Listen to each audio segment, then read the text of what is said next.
20장 11절부터 18절까지 저와 여러분이 한 절씩 교도하겠습니다. 마리아는 무덤 밖에 서서 울고 있더니 울면서 구부려 무덤 안을 들여다보니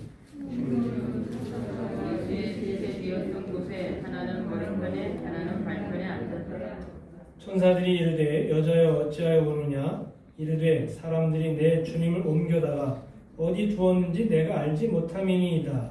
이 말을 하고 뒤로 돌이켜 예수께서 계신 것을 보았으나 예수인 줄을 알지 못하더라.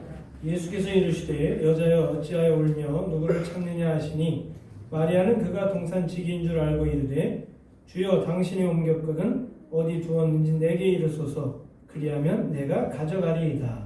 예수께서 마리아야 하시거늘 마리아가 돌이켜 이르되 말로 라보니 하니 이는 예수님이라 하시더라. 예수께서 이르시되 나를 붙들지 말라 내가 아직 아버지께로 올라가지 아니하였노라.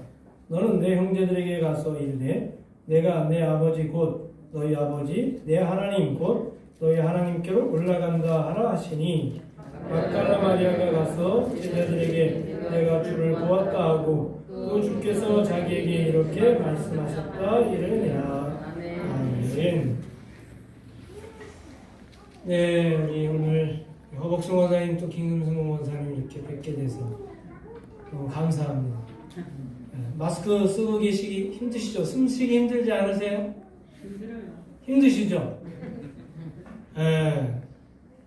그래도 잘 숨쉬시고 세게 힘있게 이렇게 또 그동안 제가 나오시지 말라 그랬어요.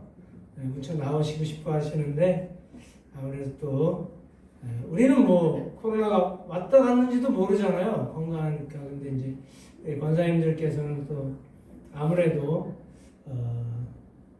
그러시니까 그래서 또 연로하시고 그러시니까 그래서 제가 좀 쉬시다가 이제 오늘부터 또 이렇게 나오시게 돼서 감사하고 얼마나 나오시고 싶으셨겠습니까? 집안에만 계셔서 그런가 얼굴이 뽀얘지셨나요? 고생도 많으셨고요. 너무 감사하고 이 코로나19를 통해서 이제 내일 보니까 분당 새해대교회 송항성 목사님도 중심으로 코로나19 이후로 교회들이 과연 어떤 방향으로 나갈 건가 라는 것을 모색해는 내일 세미나도 있고 그렇기도 하던데 우리 교회가 교회로서 또 목사들이 목사로서 또 성도들도 크리스찬으로서 한번 돌아보게 되더라는 거죠. 이런 계기를 통해서 알고가 쭉정이도 다 갈려지고 또 교회가 정말 교회로서의 본질을 잘 감당하고 있었는지 또 내가 그리스도인으로서 얼마나 예배를 소중하게 여겼었으며 또 이제 여러 뭐 인터넷 예배나 영상 예배를 드리다 보니까 성도님들도 이제 교회 안 가도 되겠네? 라는 그런 생각도 드는 사람이 있는 반면에 우리가 그동안 매주 모이는 이 예배가 얼마나 소중한지를 그동안 너무 몰랐었구나 라는 그런 회개의 그런 모습으로도 또 자기 자신을 돌아보는 그런 성도님들도 계시는 이러한 계기를 통해서 우리가 우리의 자신의 믿음의 모습을 우리가 다시 한번 점검하는 또 우리 교회가 또 많은 교회들이 그렇다는 거예요. 이 코로나19를 겪으면서 쓰러지는 교회도 있고 다시 한번 더 건강해지는 교회도 존재하고 쓰러지는 신도들도 있고 또 이런 계기를 통해서 또 예배자로 서야겠구나라는 것을 두껍게 회복하는 그런 성도들도 갈려지게 된다라는 거죠. 여러분 이 코로나19를 통해서 여러분들도 많은 생각들이 있으셨을 겁니다. 그러면서 우리가 한번 그런 질문을 던져봐야 될 것 같아요. 나는 예수님을 왜 믿고 있는가? 나는 예수님을 왜 믿고 있는가? 우리가 평상시에도 질문을 하겠지만 특별히 코로나19를 통해서 우리 한 번 더 이런 질문을 던지게 되게 되는 것입니다. 여러분들은 왜 예수님을 믿으십니까? 왜 믿으시나요? 우리가 통상적으로 대답하기는 구원받기 위해서 정답이죠. 그런데 가끔 정답이 아닌 경우도 있어요. 예수님 믿으면 내 문제가 해결될 것 같으니까. 이게 정답일 수 있지만 잘못되면 정답이 아닌 수 있죠. 또 예수님 교회 가면 뭔가 마음이 편해. 마음이 행복하고 위로를 받고. 정답이지만 이건 또 정답이 아닐 수도 있더라는 거죠. 왜냐하면 예수님 믿는다고 날마다 마음이 평안하고 예수님 믿으면 내 사업이 막힘없이 날마다 번창하고 잘 되고 그러냐? 아니더라는 거죠. 그래서 그런 우리의 삶에 평안함이 없고 날마다 고난과 역경이 밀려올 때에 때로는 내 사업이 잘 되다가도 예수님 믿으니까 잘 되네? 예수님이 나를 축복하셨어 라고 고백을 하다가도 갑자기 한순간에 어려움이 밀려올 때에 믿음을 저버리는 그런 경우도 생기게 되더라는 거죠. 여러분, 그러므로 우리가 신앙생활을 제대로 하려면 내 입장에서 생각하면 안 돼요. 내 입장에서 예수님 믿으니까 편하다. 내 입장에서 예수님 믿으니까 나는 구원을 받기 위해서 믿는다. 항상 내 입장에서 생각을 하기 때문에 우리의 믿음이 온전치 못한 그런 결과를 낳게 되더라는 거죠. 그렇다면 어디에서부터 우리가 이런 질문을 시작해야 되느냐? 바로 예수님이 이 땅에 왜 오셨는가? 예수님이 굳이 이 땅에 오실 필요가 없지 않습니까? 더군다나 인간의 몸을 입고 이 땅에 오실 필요가 없는 분이시잖아요. 그렇기 때문에 우리가 신앙의 첫 질문은 나에게로부터 질문이 시작되면 우리는 언제든지 쓰러지게 되고 잘못된 신앙을 갖게 된다는 거죠. 그러므로 우리가 온전한 신앙을 가지려면 어디에서부터 우리가 질문을 시작해야 되냐? 예수님이 인간의 몸을 입고 이 땅에 왜 오셨지? 여기에서부터 우리가 질문이 시작될 때에 우리의 신앙이 바로 서갈 수 있고 우리의 믿음이 좋은 믿음이 될 수 있다는 것입니다. 여러분, 그렇다면 어떤 믿음이 좋은 믿음일까요? 어떤 믿음이 좋은 믿음일까?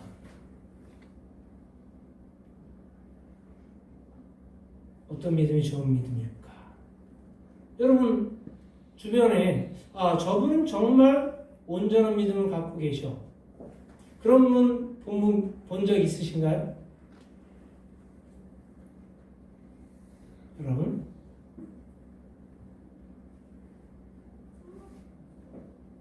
다들 마스크 쓰셔서 대답을 하려고 하시는지 안 하시려고 하시는지 모르겠는데 여러분, 우리가 저 사람은 정말 믿음이 좋아 라고 생각을 했는데 한순간에 무슨 저런 믿음을 갖고 있나 라고 생각할 정도로 믿음이 형편없이 찌그러지는 사람들 본 적이 있을 겁니다. 또 저 사람은 정말 늘 순종적인 믿음을 갖고 있었다라고 생각을 했는데 어느 한순간에 불순종이 아니라 교회를 무너뜨리려고 하는 그런 사람들도 여러분들 본 적도 있으실 거예요. 교회를 혼자 다 하는 줄 알았는데 그게 은혜가 안 돼. 항상 갈등이 일어나고 분쟁이 일어나고 여러분 그런 경우를 본 적이 있을 겁니다. 그렇다면 어떤 믿음이 정말 좋은 믿음인가? 그러면 우리가 남을 판단하기 전에 내 믿음은 정말 온전한 믿음인가? 라는 질문을 우리가 한번 던져볼 필요가 있다는 겁니다. 오늘 본 말씀은 제자들과 여인들의 모습을 놓고 서로 상당히 대조적으로 드러나는 것을 우리가 볼 수가 있습니다. 자, 오늘 본 말씀 보니까 예수님의 시체 앞에서 예수님의 무덤이죠. 예수님의 시체를 찾아갔는데 그 예수님의 무덤 앞에서 울고 있는 막달라 마리아가 있고 또 그 무덤에 온데간데 찾을 수 없는 다 도망가 버린 그런 제자들의 이 두 가지 모습을 극명하게 우리에게 보여주고 있습니다. 오늘 본 말씀에서 제자들의 모습은 나오진 않아요. 그러나 암암리에 대조적으로 비교를 하고 있는 거예요. 이 막달라 마리아는 이 여자와 비교를 해서. 자, 여러분 오늘 본 말씀 보니까 마리아가 뭐하고 있느냐? 울고 있습니다. 울고 있어요. 제자들은 그 시간에 뭐하고 있을까요? 자기 원래 자기 그냥 옛날 일로 돌아간 상태예요.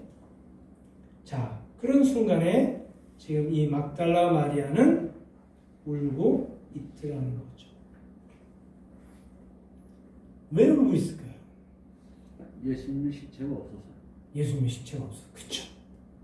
자, 그러면 예수님의 시체가 무슨 의미이길래 굳이 왜 울고 있을까요? 예수님의 제자들이 오히려 지금 울고 있어야 될 판에 예수님의 제자들은 예수님이 죽자마자 예수님이 살아계실 때는 쫄쫄쫄쫄 쫓아다니더니 예수님이 죽으시니까 제자들은 눈치 봐도 찾아볼 수가 없을 정도로 다 자기 옛 직업으로 다 돌아간 상태인데 이 막달라 마리아는 살아계신 예수님을 보고 온 게 아니라 죽은 예수님의 시체를 보고 울고 있더라는 거죠. 예수님의 시체가 도대체 뭐길래? 여러분 살아계신 예수님이 좋습니까? 아니면 예수님의 시체를 보는 게 좋습니까? 살아계신 하나님을 보는 게 좋은데요. 예. 또 예수님이 죽음으로서 구원을 받으니까 또 그것도 예. 그러시구나. 역시 권사님다운 대답이시고. 예. 그렇게 대답하면 제가 드릴 말씀이 없는데 하나만 대답하셨어야 되는데 자, 그래. 여러분 우리는 예수님이 살아계셔야 돼요. 우리가 여러분 살아계신 부모님 얼마나 좋습니까? 얼마나 뵙고 싶고. 근데 부모님이 돌아가셔서 시체로 우리 안방에 매일 누워 계신다 생각해.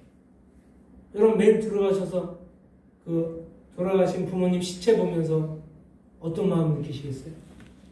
시간 지나면 무섭다는 생각밖에 안 들어요. 그렇죠? 그리고 빨리 땅에 가서 묻어야겠다. 이 생각밖에 안 들어요. 여러분 더군다나 이 막달라 마리아는 어떻게 보면 사람들이 인정받지도 못했어요. 그 향연을 깨뜨려서 예수님의 발에 붓고 닦아드릴 때 예수님의 제자들이 조롱했잖아요. 예수님, 저 여자 지금 뭐하는 짓입니까? 차라리 저 비싼 향유를 팔아서 가난한 자들에게 베푸는 게 낫지 않겠습니까? 그럴듯한 말만 제자들이 할 정도로 막달라 마리아는 뭐 별로 드러나지도 않았어요. 인정받지도 못했고.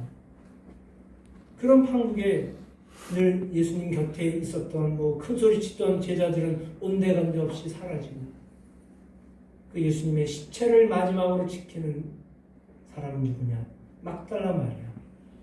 여러분, 오늘 우리는 예수님을 위해서 과연 얼마나 운 적이 있었는가?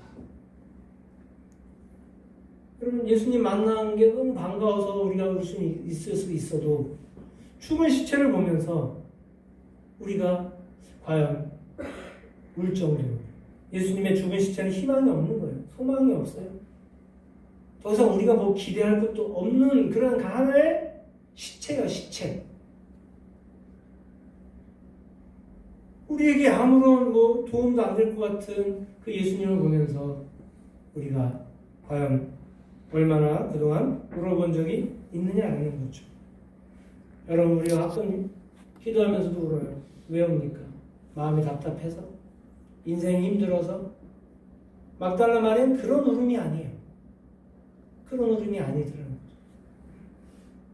내 입장에서 오는 그런 눈물이 아니더라는 거죠. 여러분, 예수님의 시체는 아무 의미가 없어요. 단지 막달라 마리아는 뭐냐? 죽은 예수님을 귀하게 여기는 믿음이 있었더라는 거죠. 제자들은 살아있는 예수님만 귀하게 여겼었어요. 왜? 살아있는 예수님 기적을 행하시고 죽은 자를 살리시고 놀라운 능력이 있다 보니까 그 예수님을 엄청나게 높여드렸어요. 그러나 예수님이 무력하게 죽으시니까 예수님의 제자들, 에이, 뭐 예수님에게 희망이 없네. 예수님이 왕이 되면 우리가 한 잔에 해먹을까 생각을 했었는데, 야, 예수님 아무것도 아니네. 다 뿔뿔이 도망갔지만 막달라 마리아는 그냥 예수님이 살아계셨든 죽으셨든, 예수님이 나에게 어떤 문제를 해결해 주시든 문제를 해결해 주지 못하시든 그 예수님 자체를 소중히 여기면서 막달라 마리아는 마지막 순간까지 예수님을 바라면서 울고 있는 귀한 믿음을 가지고 있었더라는 거죠. 여러분, 사실 예수님은 살아계셨어도 별 볼 일 없는 인생을 사셨어요. 늘 고난당하고 핍박당하고 조롱당하고 마지막까지 무력하게 돌아가셨지만, 그러나 막달라 마리아는 침묵하시는 그 주님조차도 귀중하게 여겼더라는 거죠. 여러분, 그러므로 오늘날 이 마지막 시대에 우리는 예수님이 주시는 그러한 축복을 보면서 우리가 좋은 믿음을 갖는 것이 아니라 예수님 존재 그 자체, 예수님이 살아계시든 예수님 우리에게 뭘 해줄 수 없을 만큼 침묵하시든 죽으셨든 그 예수님의 시체조차도 소중히 여기는 그런 믿음을 우리가 다시 한번 회복해야 될 줄로 믿습니다. 아멘. 여러분, 이 마지막 시대에 우리는 눈으로 보이는 그런 믿음을 가져서는 안 된다는 거예요. 환상과 기적, 이게 무슨 의미가 있습니까? 여러분, 최고의 기적은 뭔가요? 우리가 지금 죽지 않고 살아있다는 거예요. 우리 죄 때문에 우리는 벌써 죽었어야 될 판인데 지금 우리가 살아있다는 이 자체가 기적 아니겠어요? 안전매이가 일어나야 되고, 장님이 눈을 떠야 되고, 천국과 지옥 갔다 오고, 그게 무슨 의미가 있느냐는 거죠. 여러분, 이 막달라 마리아와 같은, 보이지 않지만, 여전히 예수님은 침묵하시지만, 더 이상 우리에게 말씀하시지 못할 정도로 시신이 되셨지만, 그 예수님을 붙잡고 끝까지 귀하게 여기는 울주하는 그러한 믿음을 우리가 다시 한번 회복해야 될 줄로 믿습니다. 아멘. 여러분, 그럴 때에 놀라운 일이 일어나죠. 예수님의 시신이 없어요. 없어서 우는 거예요. 자, 이때에 예수님의 시신이 없어서 울고 있는 그때에 하나의 음성이 들립니다. 어떤 음성이 들리죠? 마리아야. 마리아야. 그쵸. 마리아야. 소리가 날 게 없어요. 그냥. 근데 거기에서 16절에 예수님이 이 마리아를 부르시죠. 울고 있는 마리아야. 절망과 좌절과 고난과 모든 이런 어둠 가운데 울고 있는 더 이상 소망이 없는 이 마리아에게 찾아와서 예수님이 마리아야 라고 부르시더라는 거죠. 여러분, 항상 주님은 오늘 이 시간에 이제는 우리의 이름을 불러주고 계신다라는 사실입니다. 날마다 우리는 내 이름을 불러주시는 주님의 목소리를 우리가 들을 수 있어야 돼요. 아멘. 날마다 우리가 절망 가운데 있어도, 우리가 울음 가운데 있어도 우리가 듣지 못할 뿐이지 항상 주님은 우리의 이름을 불러주신다는 거죠. 우리 이름을 부르셔서, 우리 이름을 왜 부르실까요? 왜 부르실까? 그렇죠. 여전히 우리를 사랑하시고 우리의 이름을 부르신다는 것은 뭐냐? 우리를 귀하게 여겨주신다는 거죠. 그리고 가장 중요한 게 있습니다. 우리의 이름을 부르시는 목적이 있어요. 마리아야 부르십니다. 왜 마리아야 부르실까요? 그 마리아에게 주실 사명이 있기 때문에 부르십니다. 여러분, 우리를 위로하고 우리를 격려하는 것은 잠시뿐이에요. 그러나 우리가 이 세상에서 어떤 사람이 힘있게 살 수 있고 어떤 사람이 능력 있게 살 수 있느냐? 뭔가 일을 하면서 사는 사람이 그 일이 좀 힘들고 어려울지라도 땀 흘리고 그러면서 사는 사람이 가장 힘 있는 사람이지, 아무것도 하지 않고 날마다 절망과 좌절 가운데인데 매일 찾아서 위로받고 격려받고 이런 사람은 힘있게 살지 못해요. 잠깐 일어날 것 같지만 금방 또 주저앉아요.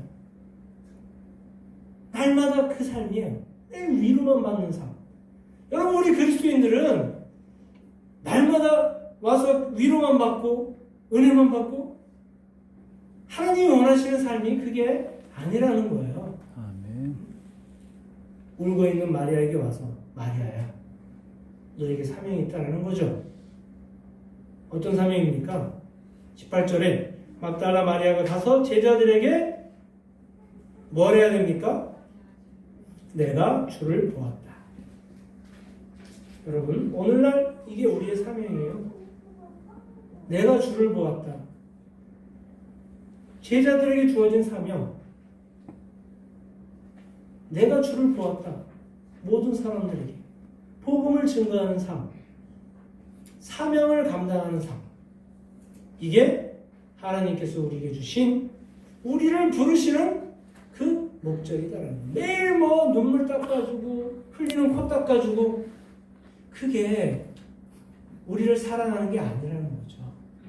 하나님이 어떤 사람을 사랑하냐? 사랑하기 때문에 우리에게 사명을 주셨다라는 것입니다. 여러분, 제자들은 다 도망가 버렸어요. 실패했고 사명을 던져버렸습니다. 그런데 그 제자들에게 가서 다시금 사명을 북돋으라는 거죠. 이 막달라 마리아에게. 그리고 그 제자들은 바로 부활하신 예수님을 만나고 난 뒤에 이제 사도행전을 통해서 성령을 체험하고 그 성령을 받고 난 뒤에 그들에게 주어진 명령은 뭡니까? 너희는 예루살렘과 온 유대와 사마리아 땅끝까지 이르러 내 증인이 되리라. 여러분, 여러분들의 가장 소중한 거 여러분 아무에게나 맡깁니까? 아무에게나 안 맡겨요. 마찬가지죠. 주님이 이 땅에 왜 오셨습니까? 목적은 하나예요. 영혼을 구원하기 위해서. 영혼을 구원하기 위해서. 여러분, 이 코로나19를 겪으면서 여러분들은 어떠셨나요? 나는 건강한 믿음을 갖고 있나? 여러분 그런 생각 좀 해보셨나요? 나는 그동안 예배를 정말 안 드리다 보니까 편하구나 이게 아니라 그동안 아무 거리낌 없이 마스크 안 쓰고 막 일어나서 춤추면서 박수치면서 찬양하고 그랬던 게 얼마나 소중했구나 라는 것을 느끼셨나요? 그리고 만나는 사람들마다 예수님 믿자, 교회 가자. 요즘은 우리가 마음대로 전도할 수 없어요. 그렇죠? 그러면 전도한다고 우리 교회 사람들이 교회에 올까요? 지금 어떻게 보면 교회가 가장 위험한 것처럼 막 그렇게 알려졌잖아요. 그죠? 네. 사실 그렇지가 않은데 교회처럼 안전한 것이 없는데 여러분 요즘은 전도도 쉽지 않은 그런 판국이 되어버렸습니다. 여러분 이 코로나19 바이러스를 통해서 우리 교회가 다시 한번 우리가 결단을 했으면 좋겠어요.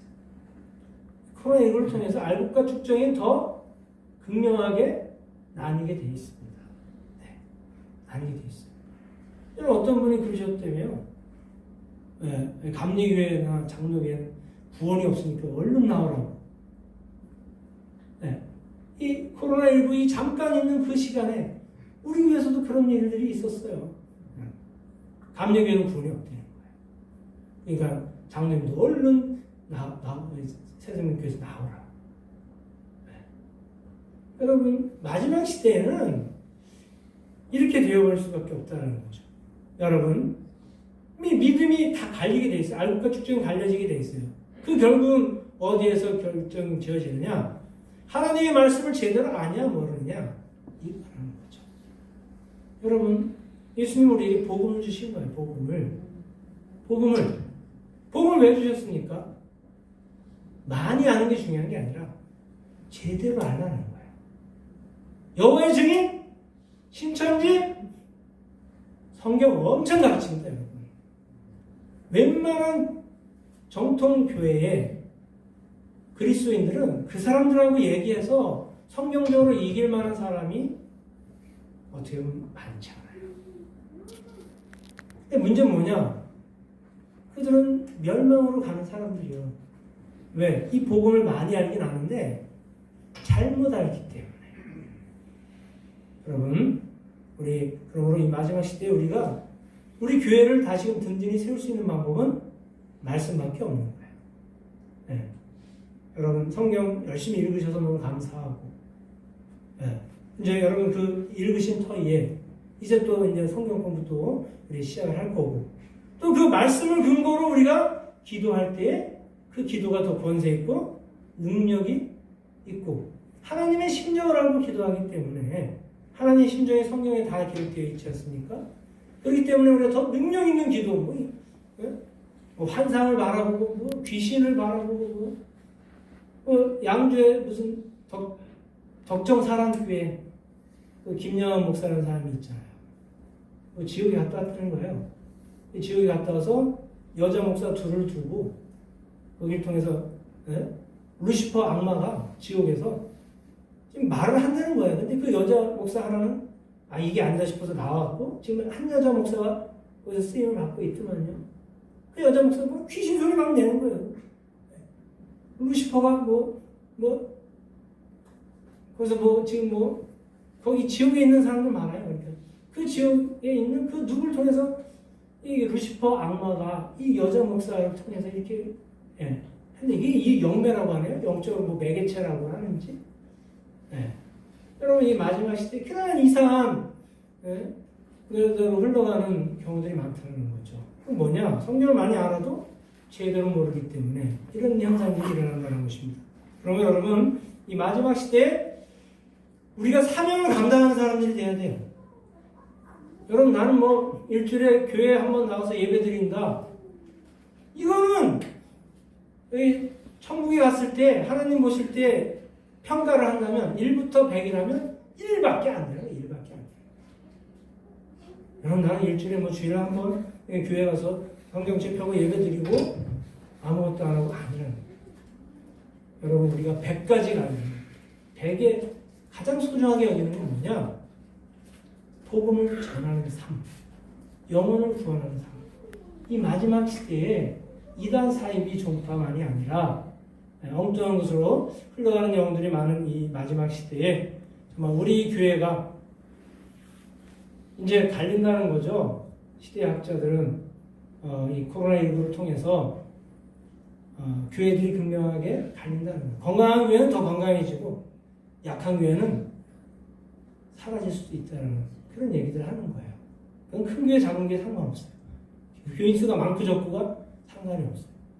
그럼 이 마지막 시대에 정말 우리 새생명교회는 항상 말씀에 근거해서 우리가 항상 내가 주를 보았다. 이 복음의 사명을 잘 감당하기 위해서 항상 이 말씀의 터 위에 든든히 서 있는 우리 새생명교회가 될 수 있기를 주님의 이름으로 간절히 축원합니다. 아멘. 이 말씀 마음속에 되새기면서 우리 함께 기도합시다. 하나님, 이 코로나